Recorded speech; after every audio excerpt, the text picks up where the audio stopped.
Hello, Radhe Radhe, Ram Ram सभी के लिए। देखिए यहाँ पर हम लोग एम एड सेकेंड सेमेस्टर के लिए देख रहे हैं। आपके एग्ज़ाम आने वाले हैं, है ना। तो एग्ज़ाम की तैयारी में आप बहुत जल्दी और अच्छी तरह से जुट जाइए। तो ये जो पेपर है एम एड सेकेंड सेमेस्टर के लिए है, जैसा आप देख पा रहे हो, एम एड द्वितीय सेमेस्टर लिखा हुआ है यहाँ पर, है ना। तो देखिए इसमें क्या है, यह है पेपर 203। पेपर 203 पेपर का नाम है करिकुलम स्टडीज़, यानी कि हम पाठ्यक्रम का अध्ययन यहाँ पर कर रहे हैं। इससे जो पहले की यूनिट थी यहाँ पर हम देख चुके थे, लेकिन ये सेकंड यूनिट है। सेकंड यूनिट बहुत बड़ी है इसमें, तो फ़िलहाल हम सेकंड यूनिट देख रहे हैं और फिर उसके बाद कल और परसों में इसको पेपर को ख़त्म कर देंगे, ठीक है। थोड़ा टाइम नहीं मिल पाता, इसलिए ये सब जल्दी जल्दी नहीं हो पा रहा है। चलिए हम लोग चलते हैं बिना टाइम वेस्ट किए।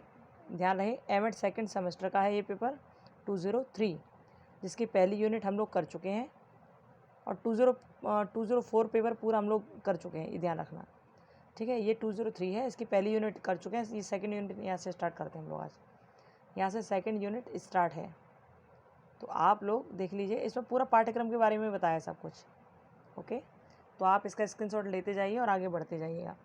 आपको पूरा पढ़ने की बहुत आवश्यकता नहीं पड़ेगी, हमने हाईलाइट कर दिया। इन्हीं पॉइंट्स को आप पढ़ लोगे तो भी आप अपना काम अच्छी तरह से कर ले जाओगे, ओके। तो यदि पेपर आपको ये साफ साफ दिख रहा हो तो अच्छी बात है, नहीं दिख रहा हो तो ऊपर यहाँ 3 पॉइंट्स होंगे, उसको करके हाईलाइट कर लेना, ठीक है। हाई क्वालिटी करके इसको देख लेना, ओके। चलिए टाइम वेस्ट नहीं कीजिए अपना और जल्दी से स्क्रीनशॉट ले लीजिए, आगे बढ़ेंगे हम लोग। जो हाईलाइट पॉइंट है उनको भी आप पढ़ लोगे तो भी कोई दिक्कत नहीं आएगी। देखिए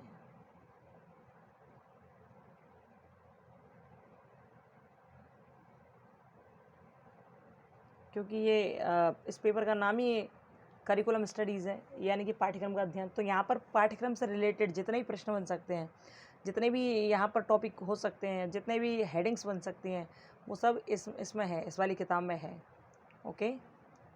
और ये जो आप यूनिट देख रहे हो तो पूरा पाठ्यक्रम के ऊपर आश्रित है पूरी तरह से। कैसा होना चाहिए, क्या उसका रूप होना चाहिए, क्या उसके तत्व होने चाहिए, क्या उद्देश्य होना चाहिए, वही सारी चीज़ें इसमें हैं, ओके। क्यों आवश्यकता है पाठ्यक्रम के निर्माण की, वही सब कुछ इसमें है। चलिए स्क्रीनशॉट आप लेते आइए, आगे बढ़ते आइए।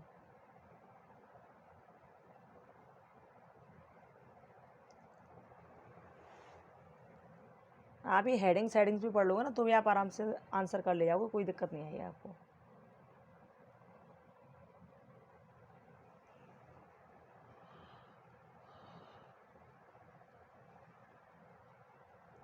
चलिए आगे देखते हैं हम लोग। वैसे तो हमने ये देख लिया है कि इसमें कुछ भी कठिन नहीं है। आपको कोई भी चीज़ इसमें ऐसा लगता है कि ये समझ नहीं आ रही है तो आप कमेंट बॉक्स में कमेंट करके पूछ लीजिएगा, ओके। जो हाईलाइटेड पॉइंट्स हैं उनको ज़रूर पढ़ लेना।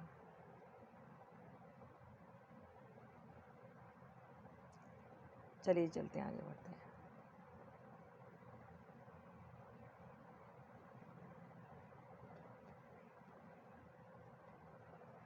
और जैसा कि आपको पता ही है कि आपके एग्ज़ाम अब आने वाले हैं। हो सकता है 12 जुलाई के बाद से आपके एग्ज़ाम हो सकता है, ठीक है। कितने जुलाई से? 12 जुलाई के बाद हो सकता है एग्ज़ाम आपके इस टाइम हो। और पता नहीं है यूनिवर्सिटी क्या करेगी, हमको तो पता नहीं है क्या करेगी। हो सकता है ये जुलाई की बिल्कुल स्टार्टिंग में ले लें एग्ज़ाम, ऐसा भी हो सकता है। अब जून में तो होने से रहे, क्योंकि आज 22 तारीख हो गई, अभी तक कुछ नोटिफिकेशन आया नहीं और होने के लिए सब कुछ हो सकता है। मतलब यूनिवर्सिटी का कोई भरोसा नहीं है, लेकिन हमको जहाँ तक लगता है आफ्टर 12 जुलाई के बाद एग्ज़ाम होंगे, हमको जहाँ तक लगता है। और हमारा लगा हुआ एकदम सही होगा ये हम नहीं कह सकते हैं, लेकिन जो हमको लगता है उसके बारे में हमने आपको बताया, ठीक है। पर कभी भी एग्ज़ाम हो आप अपने तैयारी में लगे रहिए, तैयारी करते रहिए, वो ज़्यादा ज़रूरी है, ठीक है। देखिए इतना तो हमने आपको बताया ही था कि जुलाई में ये एग्ज़ाम होंगे आपके। अब देखिए मेंस वालों के एग्ज़ाम भी जुलाई में हो रहे हैं और शायद एम एड वालों के भी तभी होंगे। और जो बच्चे बीएड फर्स्ट ईयर में आए हैं उनके एग्ज़ाम तो भैया अक्टूबर वगैरह में होंगे, है ना। तो जिन्होंने अभी बीएड का फॉर्म भरा था, बीएड फर्स्ट ईयर में आए हैं एंट्रेंस का एग्ज़ाम देने के बाद, तो उनके तो अक्टूबर में होंगे लगभग एग्ज़ाम। आप ये स्क्रीनशॉट लेते जाइए ना, स्क्रीनशॉट लेते जाइए, वो ज़रूरी है। कुछ भी समझना है तो आप कमेंट बॉक्स में कमेंट कर दीजिएगा और उन भाई और बहनों तक शेयर कीजिएगा इस वीडियो को जिसको इसकी आवश्यकता है, ताकि वो आराम से देखकर पढ़ लें। केवल हेडिंग ही पढ़ो तो कोई दिक्कत नहीं है। हाईलाइट कर दिए वो सारी चीज़ें जिनसे आप अपना पूरा प्रश्न का उत्तर लिख सकते हो। ओके, चलिए।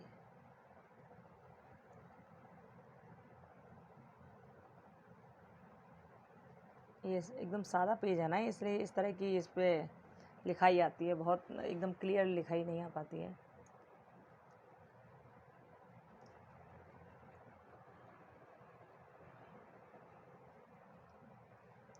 चलिए आगे बढ़ते हैं। आप स्क्रीनशॉट लेते जाइए, कुछ भी समझना है तो बता देना। और जो इंस्टाग्राम छोड़िए, आप यहाँ जो है टेलीग्राम को आप ज्वाइन कर सकते हो, ज्ञान शिक्षा चैनल के नाम से ही है, वहाँ देख सकते हो। यदि आपको यहाँ इस वीडियो में क्लियर समझ नहीं आएगा तो वहाँ पर हम सेंड कर देंगे पेपर्स, यदि आप लोग कहोगे तो। ओके,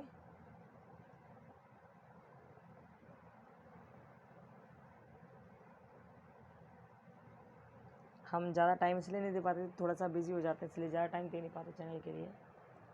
नहीं तो काम तो बहुत सारे हैं इस पर करने के लिए।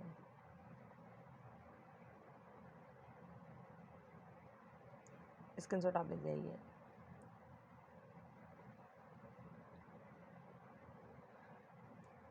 और वो जो प्राइवेट वाले विद्यार्थियों के लिए वो इशू जो आ रहा था कि फ़ीस भरने के बाद भी बार पे नाउ दिखा रहा है, पे नाउ यानी दोबारा से आप पे करो, दोबारा से पे करो, तो दोबारा से कोई पे नहीं करना, वही फ़ीस इसमें लगेगी, ठीक है?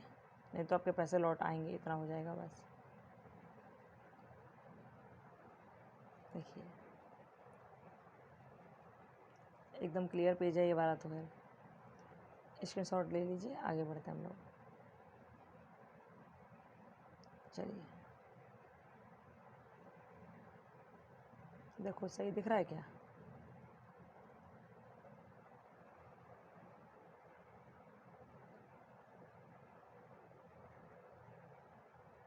आगे बढ़ते हैं थोड़ा।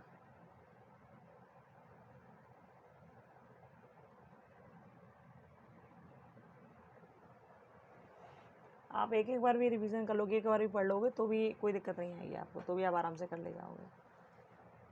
ओके, एग्ज़ाम शायद 12 जुलाई के आसपास आपके हो सकते हैं। हमारे पूरी तरह सत्य है ऐसा नहीं कह सकते हम, क्योंकि हमको आइडिया नहीं है बहुत ज़्यादा, लेकिन हमको ऐसा लगता है कि हो सकते हैं।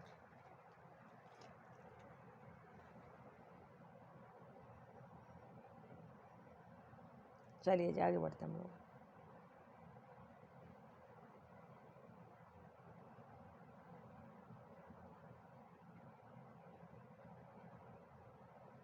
पाठ्यक्रम को यहाँ पूरा खोल कर दिखा दिया गया है, और देखो ये जितने प्रश्न आप देख रहे हो ना, सब लगभग एक से हैं, सब एक से हैं, एक से ऐसा लगेगा। आप यदि नेक्स्ट प्रश्न को पढ़ोगे ना, उसका उत्तर देखोगे तो आपको लगेगा कि हम पिछला पढ़ चुके हैं क्या। सब एक से ही है लगभग, है ना? तो कुछ भी इसमें बहुत अंतर नहीं है, सब एक दूसरे से लगे हुए एक जैसे ही हैं, तो आपको बिल्कुल भी दिक्कत तो आनी है नहीं, बिल्कुल दिक्कत नहीं आएगी, आप आराम से पढ़ ले जाओगे। एक बार भी आपने ये बड़े ध्यान से पढ़ लिया तो भी कोई दिक्कत नहीं होगी। ओके,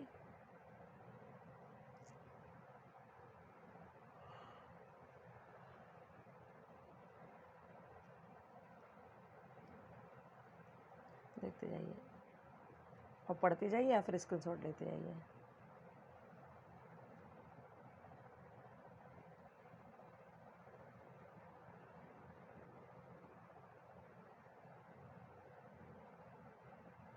चलिए जी आगे बढ़ते हैं। ये पेपर थोड़े से हल्के से वैसे दिख रहे हैं ना, ये इसलिए दिख रहे हैं क्योंकि शाम के टाइम इनको खींचा गया है, इसलिए। ओके, यहाँ पर देखो पाठ्यक्रम के मुख्य सिद्धांत क्या हैं, ये सब यहाँ दे रखे हैं। और मूल्यांकन प्रक्रियाओं का सुझाव देने में सहायक ये पाठ्यक्रम किस प्रकार से होता है, तो वो सब चीज़ यहाँ दे रखी है, ठीक है। चलिए, यहाँ निर्माण के सिद्धांत दे रखे हैं, कौन कौन सा सिद्धांत ज़रूरी है पाठ्यक्रम को बनाने के लिए।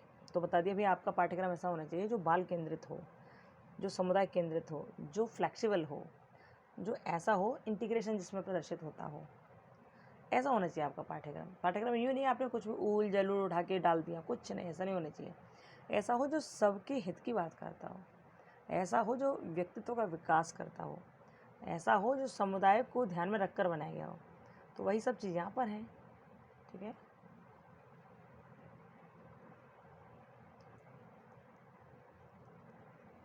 देखिए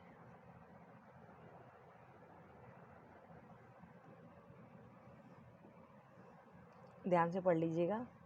आप हेडिंग पढ़ लोगे ना, तो इसके अंदर क्या लिखना है आपको वो आप अपने आप समझ जाओगे। आपने एक भी प्रश्न इसमें से पढ़ लिया तो फिर इसके अंदर क्या लिखना है आप एकदम आराम से समझोगे, कोई दिक्कत नहीं होगी आपको। ठीक है, जो जहाँ जहाँ इम्पोर्टेंट हमको लगा हम इसको थोड़ा हाईलाइट कर दिया है।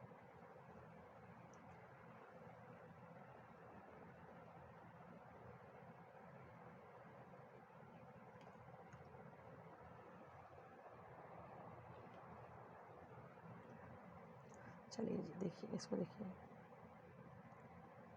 ये शाम के टाइम फ़ोटो खींची गई है ना, इसलिए थोड़ा क्लियर नहीं दिख रहा है शायद।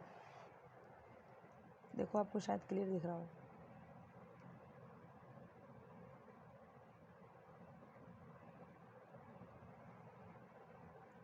चलिए आगे बढ़ते हैं।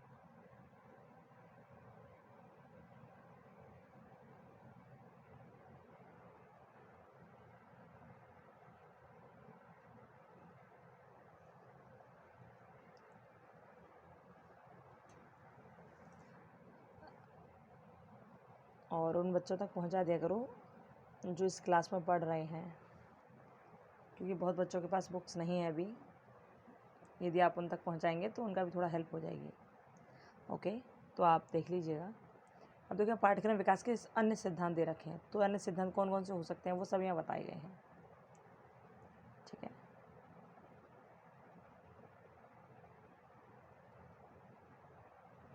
चलिए ये सब स्क्रीनशॉट आप ले जाइए सारे, या ऐसे वीडियो को पॉज करके पढ़ सकते हो यदि पढ़ पाओ तो, नहीं तो आप यहाँ देख सकते हो और या फिर स्क्रीनशॉट ले सकते हो। स्क्रीनशॉट में नहीं तो आप ऐसा कर सकते हो कि अभी यहाँ पर एक बार देख लो, या नहीं भी देखो तो आप चाहो तो टेलीग्राम पर देख सकते हो। टेलीग्राम पर यदि आप लोग चाहोगे तो ही हम डालेंगे, नहीं तो नहीं, क्योंकि बहुत आवश्यकता नहीं है इसकी, इसमें दिख ही रहा है। आपको ये कुछ समझ ना आए तो आप पूछ लेना हमसे, कुछ भी समझ ना आए इसमें।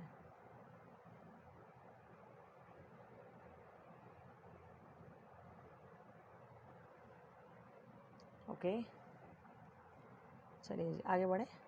गुड,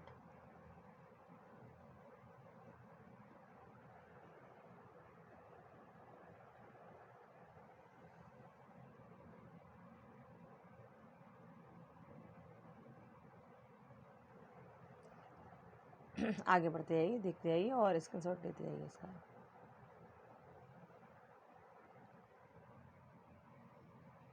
इसमें अध्यापक शिक्षा, शिक्षा का प्रबंधन, राष्ट्रीय स्तर, ये सारी चीज़ इसमें दे रखी हैं और ये सब पाठ्यक्रम से रिलेटेड है, सब चीज़ें। ठीक है,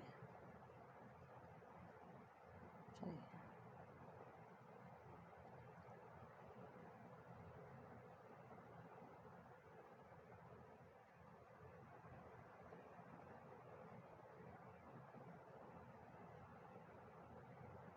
आगे बढ़ते हैं हम लोग। ठीक है,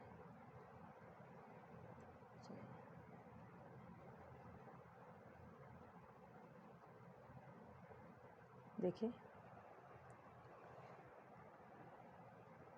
अब देखिए ये वीडियो कितनी रात में रिकॉर्ड की जा रही है, 11:35 पर रात में रिकॉर्ड की जा रही है। ये आपके पास थोड़ी बहुत देर में पहुंच जाएगी ये रिकॉर्ड होकर। ये ध्यान रखिएगा, एमएड सेकंड सेमेस्टर के जो पेपर 203 है उसकी सेकंड यूनिट है ये। ठीक, और कल हम थर्ड और फोर्थ देखेंगे, यदि टाइम मिल पाया तो पूरा देखेंगे, और नहीं कोशिश की जाएगी पूरी कि कैसे भी करके हो जाए वो थर्ड फोर्थ यूनिट। ओके, ये तो बहुत बड़ी थी इसलिए इसमें इतना टाइम लग गया। स्क्रीनशॉट आप ले लीजिए, फिर आगे बढ़ेंगे। चलिए, काफ़ी बड़ी है ना ये।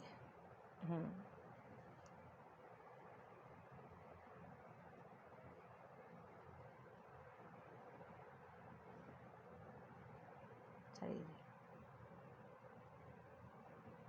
यहाँ पाठ सहायक क्रिया यानी कि को करिकुलर एक्टिविटीज़ के बारे में यहाँ पर बताया गया है। अब देखो करिकुलर एक्टिविटीज़ क्या होते हैं, को करिकुलर क्या होते हैं, आप सब जानते हो ना, बिल्कुल जानते होंगे। एक तो होती हैं शैक्षिक क्रियाएं, एक होती हैं सह शैक्षिक क्रियाएं या पाठ्य सहगामी क्रियाएं। जैसे आप कहीं रैली निकाल रहे हो या डांस प्रतियोगिता में भाग ले रहे हो, भाषण प्रतियोगिता में भाग ले रहे हो, तो ये शिक्षा से रिलेटेड तो हैं, लेकिन ये सह शैक्षिक हैं, ठीक है, यानी कि को करिकुलर एक्टिविटीज़ हैं। उन्हीं सब का यहाँ वर्णन किया गया है, आप अच्छी तरह पढ़ पाओगे, देख पाओगे।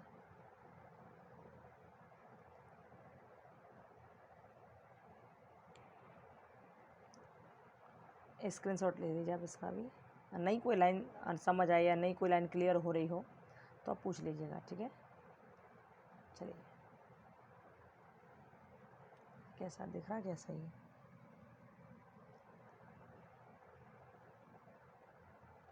ये शाम के टाइम खींचे फ़ोटो, इसलिए इस तरह से आए हैं, बहुत ज़्यादा क्लियर नहीं हो पाए हैं। यहाँ पर पाठ्य सहायक क्रियाओं के लाभ क्या क्या होते हैं, जो को करिकुलर आप एक्टिविटीज़ करते हो उससे क्या फ़ायदा होता है, ये आप सोच कर बैठ के देखना।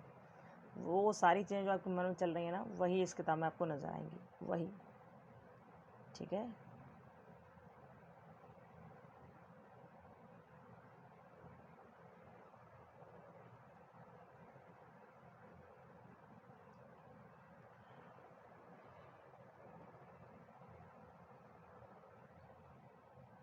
स्क्रीनशॉट लीजिए, फिर आगे बढ़े हम लोग।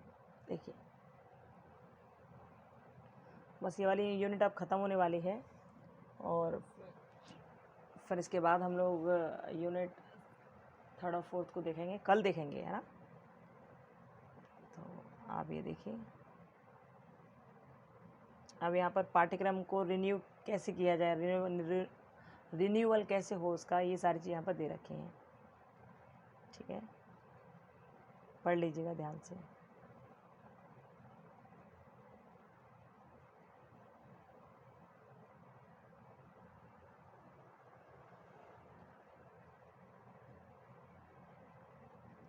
क्यों हमें बार बार पाठ्यक्रम में बदलाव की आवश्यकता पड़ती है, क्यों ज़रूरत पड़ती है, ये सारी चीज़ें जो आपके मन से निकलेंगी वही इसमें होंगी। देखिएगा आप इसको पढ़ के, बड़ा सरल सा है यहाँ इसमें, है ना। आप देखोगे तो आपको समझ आ जाएगी, कोई दिक्कत नहीं होगी आपको। यदि फिर भी कोई दिक्कत लगती है, कैसी भी दिक्कत लगती है, आपको नहीं समझ आ रहा कुछ, तो आप बोल दीजिएगा, ठीक है।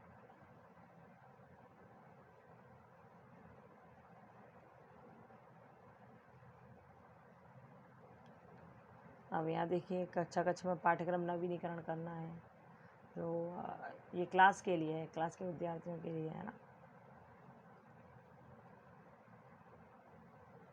यहाँ पर आपकी 2nd यूनिट फिनिश होती है, बहुत बड़ी यूनिट थी ये, कल छोटी सी यूनिट देखेंगे हम लोग। कोशिश करेंगे जल्दी आपके ये पेपर पूरे ख़त्म हो जाए, जैसे आपका जब एग्ज़ाम हो तब तक आप एकदम रेडी हो जाओ पेपर देने के लिए, ठीक है। तो ये था पेपर 203 एमएड 2nd सेमेस्टर, ध्यान रखना इस बात को, एमएड 2nd सेमेस्टर। आपके पेपर हो सकता है 12 जुलाई के बाद हो जाए या 12 जुलाई से हो सकता है, हमको ऐसा आइडिया है।